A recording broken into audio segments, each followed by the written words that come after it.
ahí va cargando. Bueno, entonces la idea es ver este movimiento de artista. Uy, no estoy en la primera. Ahora me doy cuenta. Vamos a ponerlo acá. Uno.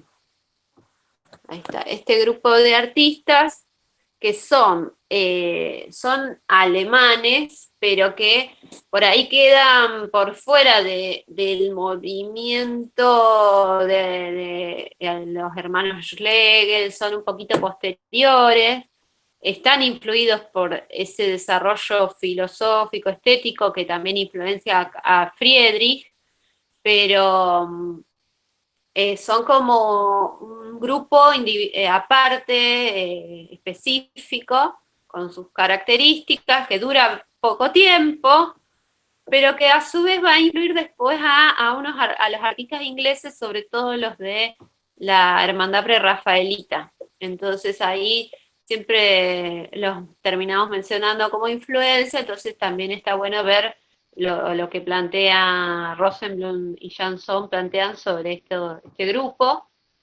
Eh, bueno, en cuanto a ubicación, bueno, ellos están estudiando en Alemania, perdón, en Viena, como dice ahí, en 1808 más o menos, están estudiando en la Academia de Viena y se conocen los dos artistas que van a fundar el grupo de los nazarenos, como se los conoció, que son Overbeck y Ford. Ya en Viena, estando en Viena en 1809, se autodenominan como Hermandad de San Lucas, porque en realidad fueron recibiendo y poniéndose distintos nombres, incluso también se llamaron los dureristas por Durero, como vamos a ver, que es una influencia para ellos, y en este momento se denominan como una hermandad, y después los vamos a terminar conociendo como los nazarenos, por cómo los denominó más bien los que lo conocieron, no ellos mismos. Eh, Fíjense que el término hermandad, en este caso, hace ya referencia a la Edad Media. O sea, ellos están queriendo recuperar un pasado en el cual consideran que hay algo que se ha perdido y que habría que traer de nuevo, actualizar, porque tiene un ideal que a ellos les interesa. La Edad Media ellos la asocian con el trabajo artesanal, con el trabajo en gremios, el trabajo en comunidad, y también con una estética para la pintura en la cual consideran que hay menos artificios, menos de este filtro que se ha ido impregnando en la pintura con las academias, las enseñanzas de la estética clasicista. En 1810 ellos se están trasladando desde Viena a Roma y se instalan en un monasterio que había sido secularizado, o sea que ya no era una institución religiosa, sino que era un monasterio ya como si fuera prácticamente un hotel, pero no tengo acá anotado el nombre del monasterio, pero bueno, no importa. Y ahí ellos como que se recluyen, entonces hacen, digamos, de su búsqueda estética también la trasladan a como un estilo de vida, una forma de vida particular. Se escucha una bocina porque hay un vecinito que me parece que está jugando con la bocina. Ah, Eh, Espero que no se escuche. Bueno, después, las dos grandes artistas van a ser Overbeck y Ford. Después, otros artistas se van a ir asociando a ellos o los van a ir conociendo, reciben visitas en ese monasterio. Por ejemplo, los visita el inglés William Dyce, que por eso también esa influencia va a llegar a Inglaterra, como les contaba. Y si bien Overbeck, fíjense los años de vida, van desde 1789 a 1869, tiene una vida bastante larga, en cambio Ford muere bastante joven de tuberculosis. Entonces también es el motivo de que haya poca obra de él y de que muchas también de estas obras deterioraron, sufrieron o como estaban después en Alemania, eh, sufrieron cuando fueron los bombardeos de la Segunda Guerra Mundial, entonces hay obras que se perdieron. Y en Overbeck vamos a ver que él trata de recuperar más bien el arte del 480, o sea, de un primer renacimiento. Y también mira a la Edad Media, el medioevo alemán, que ahora vamos a profundizar en esto. En cambio, en Ford, por ahí, su mirada estaba más en un artista renacentista, pero alemán, como fue Durero, y también en la estética del arte medieval, de todo lo que tenía que ver con la caballería, con por ahí las pinturas. Rosenblum y Janson mencionan el arte eh, trovadoresco francés, pero ¿por qué? Porque los poetas de los trovadores franceses tenían manuscritos iluminados con toda una estética medieval, eran en el siglo XII, entonces por eso también Ford nos recuerda eso. En el libro de Rosenblum y Janson van a encontrar que se plantea que para el momento de trabajo de los nazarenos había una polarización entre dos tradiciones, entre dos tendencias. O sea, se percibía como que oficialmente se trataba de imponer una tradición clásica mediterránea, o sea, asociada a Grecia, Roma, el Renacimiento italiano, a esta estética de los volúmenes escultóricos, el claroscuro, la perspectiva geométrica y la perspectiva atmosférica según se la enseñó desde el Renacimiento en adelante. Y por otro lado, una tradición más bien noreuropea, vinculada a la Edad Media, a la catedral gótica como emblema, como gran núcleo, o sea, de una, digamos, una idea de obra de arte, o sea, la catedral gótica como la idea de que toda una comunidad trabajaba para construir esa iglesia, eh, distintos oficios, distintas profesiones confluía una fe, o sea, el cristianismo, pero como una creencia, una espiritualidad, con una forma artística y con formas de trabajo y con un estilo de vida. Entonces, eso es lo que se busca reconciliar y también, digamos, legitimar, o sea, rescatar que esa tradición europea era valiosa, porque por mucho tiempo lo gótico era sinónimo de lo oscuro, de lo negativo.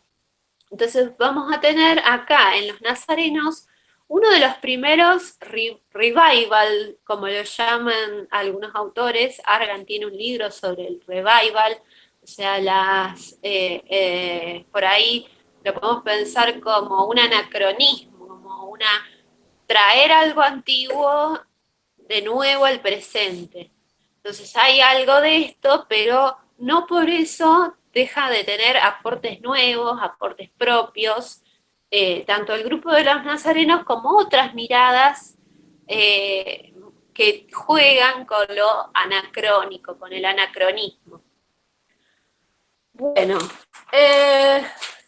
a ver, respiro porque si no, por ejemplo, Rosenblum y Janson hablan de ambiciones retrógradas para la búsqueda de los nazarenos. Ahora vamos a ver por qué. Bueno, acá yo les puse dos imágenes que tienen que ver con los artistas que están recuperando los nazarenos. Por un lado Durero y por el otro lado Rafael. No es casualidad que ambos autores estaban mencionados en un libro de Wackenroder, que se publicó en 1797, que se llamaba Efusiones del corazón de un monje enamorado del arte. Es que era como una especie de ficción, donde había una propuesta ahí de recuperación y de historia del arte y de reflexiones sobre el tema que seguramente Ford y Overbeck han leído, y que entonces están no casualmente diciendo que estos dos artistas son modelos a seguir, pero lo hacen pensándolo como que son un punto culmine, como dos grandes deidades, pero que provienen de la Edad Media. O sea, dicen Rosen y Jansson, son el fin, no el principio.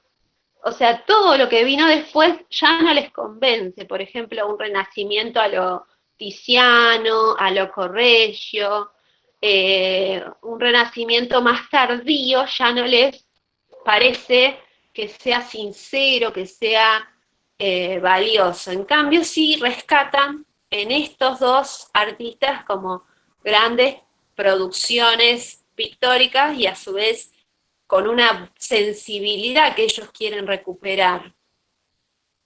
Bueno, yo también, por ejemplo, esta comparación entre Mantegna, que es del 300, digo del 400, y Rafael, que es del 500, yo esta comparación la solía mostrar cuando hablábamos de los prerrafaelitas, que si bien los prerrafaelitas están mirando a los nazarenos, para ellos ya Rafael es algo, es como demasiado artificial. En cambio, en un Mantegna, por ejemplo, viene un estudio de lo real, un análisis de lo que se ve y se quiere pintar, que en Rafael ya se habría perdido.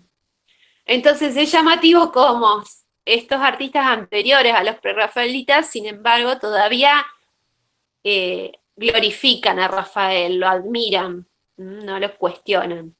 Les parece que hay unas, digamos, una simplicidad, un modo de trabajar, una unión de la fe y la belleza que quieren reproducir y recuperar, que para ellos se habría perdido durante el barroco, el renacimiento tardío, el barroco y otras formas de arte del siglo XVIII y principios del XIX. Bueno, después, acá vemos también un grabado que yo solía mostrar con respecto a los prerrafaelitas. ¿Por qué? Porque es para pensar que cuando los artistas dicen estar mirando la Edad Media y estar recuperando el arte de la Edad Media, muchas veces no era, o sea, más allá de que sí estaban rodeados por arquitectura medieval, como suele pasar en Alemania, en Inglaterra, que hay eh, catedrales góticas y que hay iglesias y edificios de ese estilo por ahí, el acceso a otro tipo de a imágenes medievales no era tan directo, porque no había ese tipo de obras, no estaban expuestas en los museos. Entonces, ¿cómo pensaban que era el arte de la Edad Media? ¿Cómo lo recreaban, lo conocían? A través de grabados. Entonces, por ejemplo, circulaban estos grabados de Carlo Lacinio con obras de, en este caso sería el Trecento, una Edad Media tardía. En Pisa, en el Camposanto de Pisa, tiene frescos en donde ellos miraban cómo era ese tipo de representación de ese periodo de transición entre Edad Media y Renacimiento, en donde encontraban, ya les digo, ese estudio de lo real, no tan idealizado por cánones, por órdenes, por filtros como los que se enseñaban en la academia, que te hacían copiar esculturas clásicas. Todo eso era lo que rechazaban artistas jóvenes como Overbeck, Ford, después más tarde los prerrafaelitas. Y también puse es un díptico, pero acá solo está una de las partes, de Jean Fouquet, que es el díptico de Melium, que en el otro lado del díptico está la Virgen, o sea, es temática religiosa, pero porque me parece que tiene mucho de lo que son los retratos nazarenos que vamos a ver ahora, o sea, tiene ese tipo de observación de la fisonomía de los personajes, el contorno, o sea, no llevarlo a la idealización, y también una cierta iluminación compartida, la minuciosidad de las telas, de las texturas, todo eso le interesaba a los nazarenos. Así como también, por ejemplo, en este Mantegna podemos ver cómo el fondo de esta crucifixión, se perciben todos los detalles, las texturas, los edificios, como un trabajo miniaturista. O sea, acá no se está aplicando la perspectiva atmosférica de acuerdo a cómo se estandarizó en el Renacimiento tardío, sino que acá todo está en foco, todo está representado con minuciosidad, y entonces esto también era lo que querían recuperar los nazarenos. Bueno, y lo mismo acá en este Durero, donde, bueno, Durero tiene esto de que todavía conviven un plano terrenal en el que las figuras tienen otra escala y no respetan la perspectiva, y bueno, la escena bíblica sí está en otra escala, en otra perspectiva, o sea que todavía lo simbólico está influyendo, pero de nuevo el paisaje detrás de las casitas está también minuciosamente dibujado, detallado, analizado. Bueno, volviendo a los nazarenos, entonces al siglo XIX, entre Alemania y Roma, ¿no? Esta curiosa traslación de artistas. ¿Qué planteaban, o sea, qué características tuvo el grupo? Una añoranza por un pasado perdido, una intención de recuperar un pasado perdido que lo vinculaban al misticismo cristiano, a la Edad Media. ¿Por qué? Porque tenía que ver con su identidad nacional, con el medioevo alemán, o sea, dejar de lado la Edad Media era también negar las raíces de su propio pueblo. Entonces, el movimiento romántico en Alemania, en Inglaterra, tiene una mirada de neogótica. ¿Por qué? Porque es esta recuperación de algo propio en contraste con una tradición italianizante. Entonces, esa es la búsqueda. Después, el programa estético de los nazarenos. Conciben el arte como inspiración divina, se manifiesta en formas simples y claras, y debe ser producido por una técnica honesta e intrínsecamente moral. Bueno, parece ser que ellos cuando se recluyen en este monasterio también tratan como de llevar una vida casta, una vida pura, y que como que buscan que también, digamos, el sujeto artista va a dar cuenta de su condición moral también a través de sus obras. Entonces tienen que estar ambas de acuerdo a ese ideal al que aspiran. Y el propósito artístico era dar vida a una pintura religiosa inspirada en los maestros del siglo XV y en la primera parte del siglo XVI, sí, o incluso siglo XIV, XV. Y también,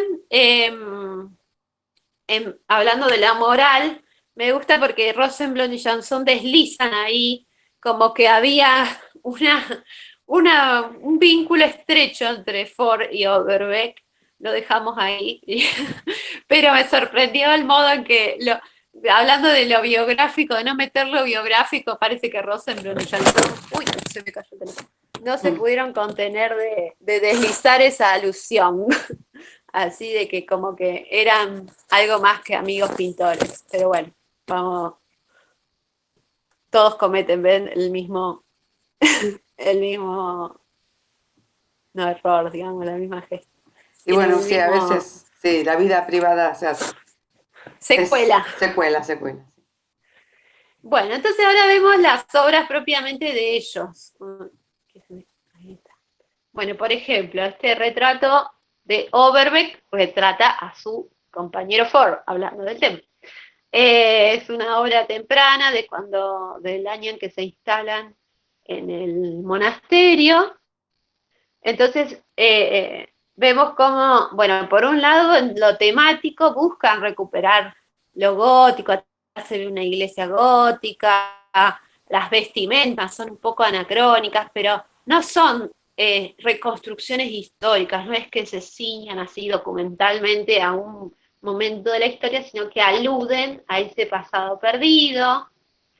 ven cuando decimos lo dibujístico, ven como todos los contornos de todas estas formas están delineados, no está, la forma no se diluye, no se abre, es un contorno cerrado que dibuja al gato, al hombre, a la mujer detrás.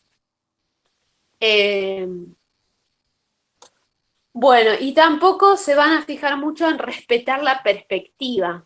Eso por ahí siempre van a jugar con algunas líneas exageradas, o algunas fugas diagonales que no están ateniéndose a la perspectiva geométrica. Bueno, por ejemplo, otra obra de Overbeck, su autorretrato con su mujer y su hijo. También acá se ve más una tendencia más a lo durero, ¿no? Como el tipo de atención a los retratos que hacía Durero también. O en este caso de Overbeck es clarísima la imitación de Rafael. Prácticamente hay que mirar con atención para descubrir las diferencias o que esta obra no es de Rafael y es de Overbeck. O sea, ya más que recuperación pasa a ser casi como una imitación del estilo de Rafael en el caso de Overbeck. Y a mí me llama esto la atención, como para Overbeck, Rafael todavía es modelo y para los prerrafaelitas ya es el mismísimo demonio, una cosa así. Pero bueno.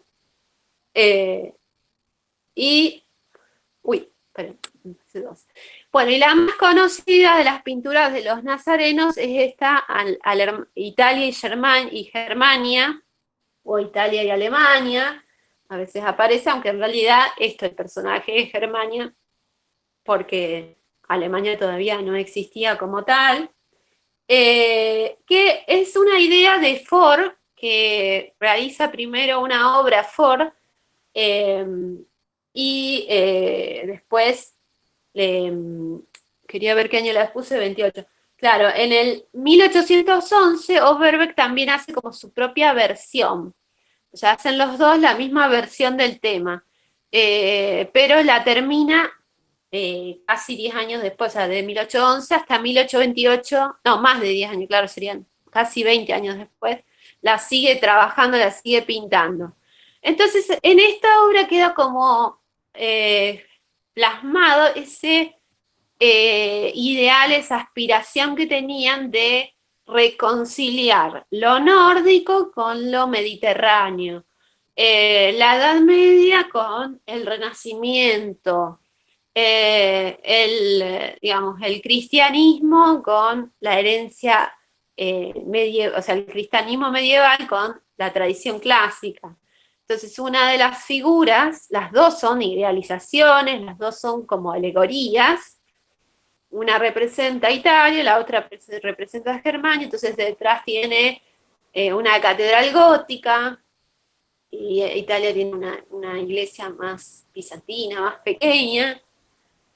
Pero de nuevo, aunque están los planos, por ejemplo, detrás se van hacia el azul, como marcaba la perspectiva atmosférica, por el otro lado todos los contornos están dibujados con definición, hay todo un trabajo del detalle, de la textura, los ladrillos, las trenzas, las flores, de las guirnaldas, todo eso es una recuperación que ellos están haciendo de ese eh, Edad Media tardía, Renacimiento temprano. Bueno, y acá pasamos de Overbeck a Ford. En el caso de Ford tiene un par de obras también con la temática de Rodolfo de Habsburgo, que fue lo que se consideró como un rey alemán, digamos, en el siglo XIII, en el año 1200. No sé si, Fede, vos estás por ahí, si tenés más Sí, información así precisa sobre el personaje de Rodolfo Habsburgo. Yo la verdad que busqué así medio por encima, pero no, o sea, encontré esto de que era como emblemático de que fue como una especie concentró poder en relación a lo que va a ser Alemania.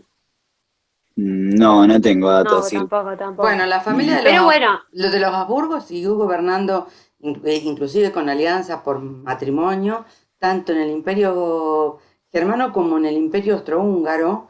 Sí. Pensá que Sisi, viste, que nosotros conocemos por la película, era un Habsburgo, o sea, estaba vinculada a los Habsburgo también. Y hasta acá Celeste pregunta cuándo se va a unificar Alemania. Eh, y Y en realidad, después de la guerra franco-prusiana, en 1870 y pico. claro, o sea, pasada la segunda mitad del siglo XIX, o sea, en este momento todavía está dividida en principados, alianzas. Austria se alía deja Polonia, agarra Polonia. Es todo una historia muy compleja de alianzas y de rupturas de acuerdo a lo que le convenía y de acuerdo a los enemigos que siempre estaban invadiendo territorios. Pero bueno, entonces acá Ford en realidad está tomando un momento digamos, de gloria, digamos, de Alemania durante la Edad Media, en el 1230, creo que era una cosa así. Entonces toma este personaje como un caballero, ¿no? Como un ser caballeresco, un rey, y retrata en este caso, bueno, una escena campestre, pero de nuevo, fíjense que todos los planos posteriores están trabajados con mucha minuciosidad, con mucho detalle, no se respeta una perspectiva, las proporciones, incluso de del personaje de la izquierda también no están de acuerdo a un canon así ideal, los pies del sacerdote son bastante desproporcionados, y hay una luz homogénea, una luz artificial que es propia del Renacimiento temprano. Bueno, lo mismo, la que analizan Rosenblum y Jansson es la que sigue, que también tiene a Rodolfo de Habsburgo como tema, la entrada en Basilea, a 1270, era más tarde, yo me confundí. Bueno, señalan como en esta obra está una encarnación del estilo medieval, toda la minuciosidad de los personajes, los detalles, los vestidos, la perspectiva, cómo se rebate y se exagera en el plano de fuga de aquí a la izquierda para mostrar más elementos y más detalle. Es como que hay una diagonal demasiado pronunciada para hacer de acuerdo a un punto de fuga. El color claro que predomina en toda la escena, que ilumina hasta las casitas de más atrás, hasta los personajes de más adelante. Y dicen Rosenblum y Jansson que Ford rechaza la suavidad del claroscuro, la atmósfera que influía, o sea, la atmósfera que por ahí diluía las formas en las perspectivas de otros artistas posteriores. Ellos la están rechazando y están trabajando en este estilo arcaizante, ¿no? Y esta es la otra que es como digamos, como el paralelo a Italia y Germania, que serían también como dos novias, o sea, la idea es como que eran dos novias imaginarias. En el caso de Ford son Sulamita y María, ¿no? La Virgen María, pero fíjense que la Virgen María trabajada al modo que se ve en el Renacimiento, que no es recreando, no hay una recreación histórica, sino una traslación a ese ambiente de la época cortesana, medieval y del Renacimiento.